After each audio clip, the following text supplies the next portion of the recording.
नमस्ते, मेरा नाम रियान इस्लामाबाद है। मैं कक्षा 5वीं का छात्र हूँ। आज मैं एक विषय लाया हूँ जिसका नाम ऑपरेशन सिंदूर है।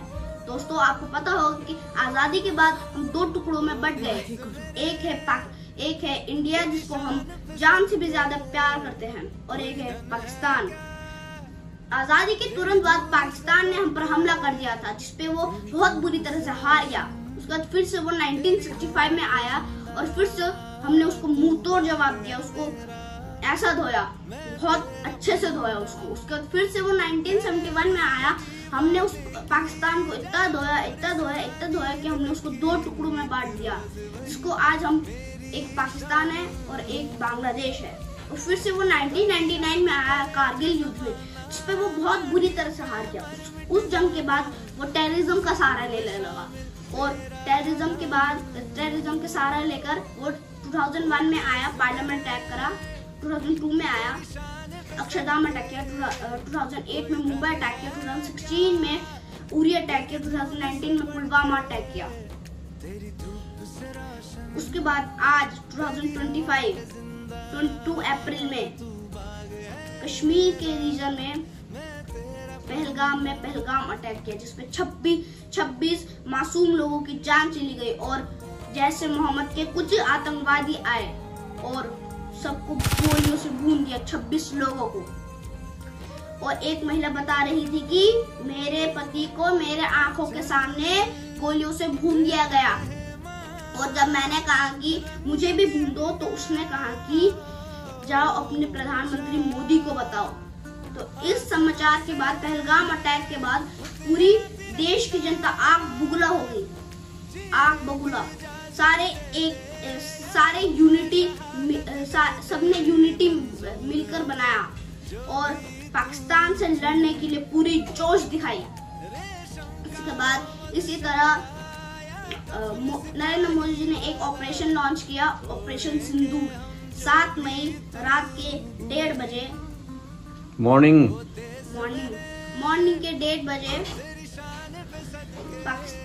इंडिया ने मिसाइलें छोड़ी उसके 9 टेरर कैंप्स में, सारे तहस नहस हो गए। उसके 9 सारे तहस नहस हो गए, पूरी तरह से डिस्ट्रॉय हो गया, खत्म।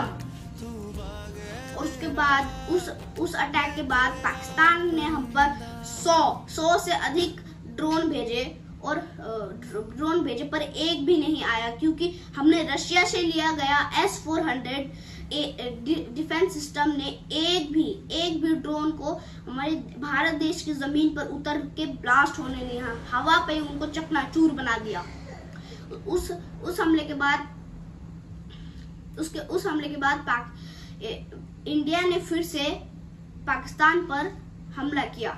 उसके 11 एयर बेसेस पूरी तरह से तबाह कर दिए, चकनाचूर कर दिए।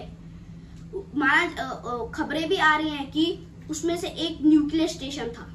और उसके बाद फिर से पाकिस्तान ने 400 से अधिक ज्यादा ड्रोन भेजे, और S-400 डिफेंस सिस्टम ने उसको भी भारत की जमीन पर उतरने नहीं दिया, ब्लास्ट होने नहीं दिया।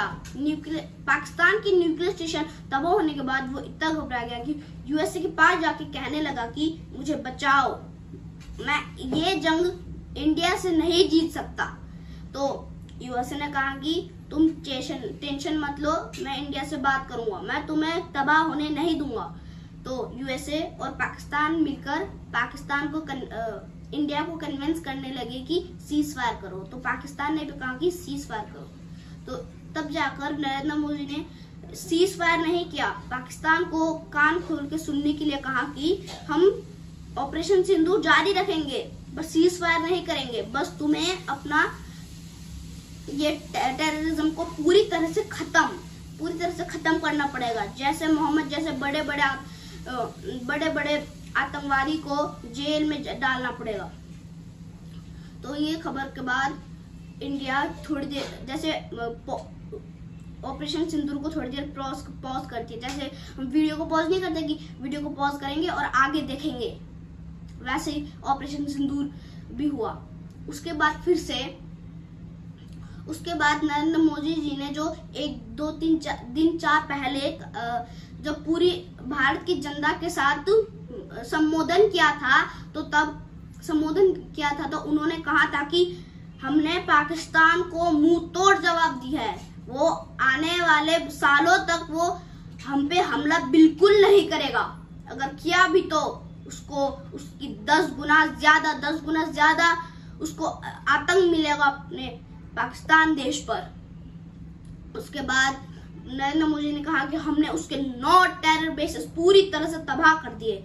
उसके 100 से ज्यादा आतंकवादी मरे, जिसमें से यूसुफ अजहर और अली मारूफ जैसे बहुत बड़े बड़े आतंकवादी थे। उस 11 एयर बेसिस और एक न्यूक्लियर स्टेशन पूरी तरह से तबाह कर दिया।